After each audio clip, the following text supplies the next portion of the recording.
خبر دیں گے آپ کو، پاکستان میں ریسکیو اینڈ ریلیف آپریشنز کے لیے اہم سنگ میل عبور ہو گیا ہے۔ حکومت پنجاب نے سیلاب متاثرین کے لیے ایئر لفٹ ڈرون حاصل کر لیا ہے۔ جدید ڈرون 200 کلو گرام تک وزنی شخص کو اٹھا کر محفوظ مقام تک منتقل کرنے کا حامل ہے۔ مزید تفصیل بتائیں گے ڈان نیوز کے نمائندے علی وقار۔ جی علی وقار۔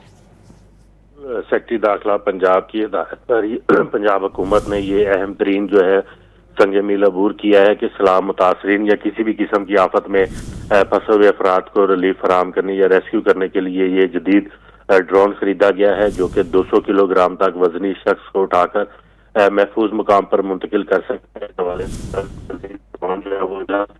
خرید کر سول ڈیفنس کے حوالے کیے جائیں گے۔ اس وقت جو ایک ڈرون بھیجا گیا ہے وہ جنوبی پنجاب میں خاص طور پر ملتان میں ریسکیو اینڈ ریلیف آپریشن جو چل رہا ہے اس کے لیے فوری طور پر ملتان بھجوا دیا گیا ہے۔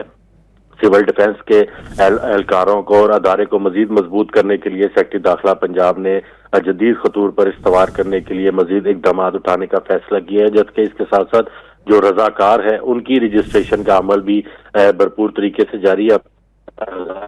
جو شہری ہیں انہوں نے خود کو بطور رضاکار رجسٹرڈ کروا لیا ہے سول ڈیفنس کے ساتھ، تاکہ وہ ریسکیو اینڈ ریلیف آپریشن جو اس وقت سیلاب متاثرین کے لیے جاری ہے اس میں اپنی مدد سر انجام دے سکے۔ سیکٹری داخلہ پنجاب کا یہ کہنا ہے کہ پنجاب حکومت ہر قسم کی جو سہولیات فراہم کرنے کے لیے کوشاں ہے اور قسم کی ٹیکنالوجی کی ضرورت پڑے گی وہ فوری طور پر مہیا کی جائے گی۔ جی علی وقار اپڈیٹ کر رہے تھے، شکریہ آپ کا۔